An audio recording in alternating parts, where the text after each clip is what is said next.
Welcome viewer, I am Murugan S.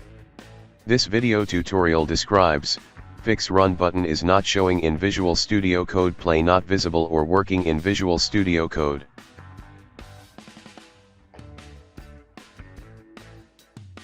First method is click extension, type extension name.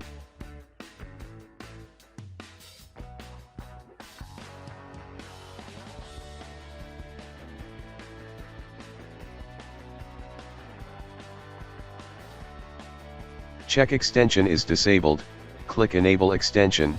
If extension is not installed, click install extension. After enable or install, close Visual Studio Code.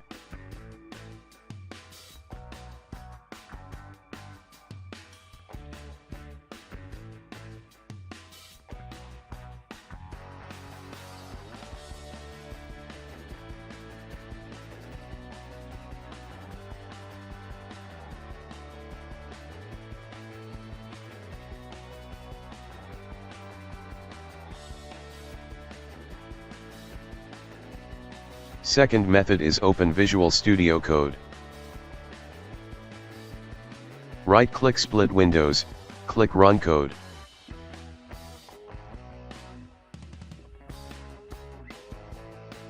I hope this video tutorial helps to you. Please like, share and don't forget to subscribe my channel. Thank you very much. See you next video.